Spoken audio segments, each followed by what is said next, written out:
5 trends to watch in middle schools this school year.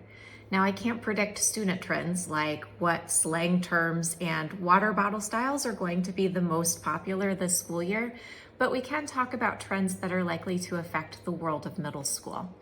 First, I think we're going to see continued conversation around attendance, the challenges of getting students to show up to school, the challenges teachers face when a long time absent student shows up and we're trying to catch them up, the attempts to incentivize attendance to make it attractive for students to show up to school, I think will be a continued conversation.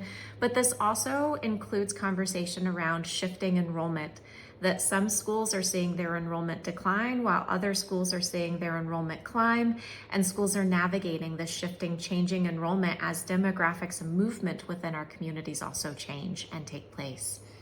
I think this also includes conversation then around how schools are staffed. We advocate for middle schools to be staffed not just based on the number of students who attend there, but in the structure of a team of teachers across subject areas who share the same students. And that may mean staffing a middle school differently than just staffing by the raw enrollment numbers. Second, I think we'll see continued conversation around the nature of engagement and motivation in the middle grades. Our current generation of middle school students are often characterized as harder to motivate than their predecessors. So we'll see continued conversation around things like personalization, gamification, increasing relevance, the overlap with engagement, motivation, and behavior as teachers try to get students to actually participate in and complete work. Third, I think we're going to continue the conversation around AI, both for student use and teacher use. This will include the ethics of when it is and isn't okay to use AI, the development of policies at state, district, school, and classroom level, engaging AI as a tool versus a threat, etc. Fourth, I liked the way Forbes worded this as young people as allies in transformation.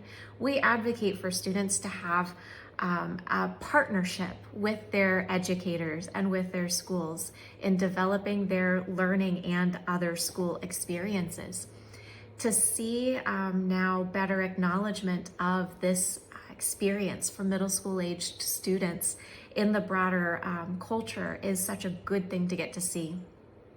Early adolescence is a season of life primed for passion, to want to have an impact on the world around you, from the experience in your classroom and your school to your community and your greater world.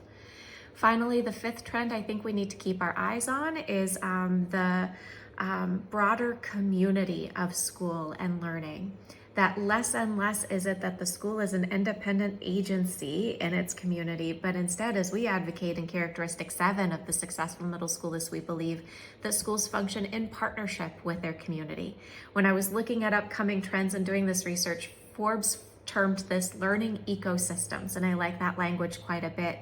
That we're going to function in the symbiotic relationship with our communities to the benefit of our schools as we increase access to resources, community agencies for our students and our families, that our students are growing up as the future citizens and employees of our communities, but then also that we're getting to utilize the community as a source of learning for our students.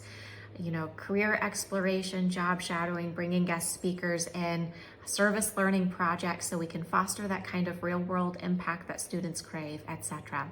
So I think those are 5 trends to keep an eye on this school year. I cannot predict what the next Skibbity toilet or chicken jockey will be. All of us will just wait with bated breath for that, right? But these are 5 trends we can keep an eye on for the school experience this school year.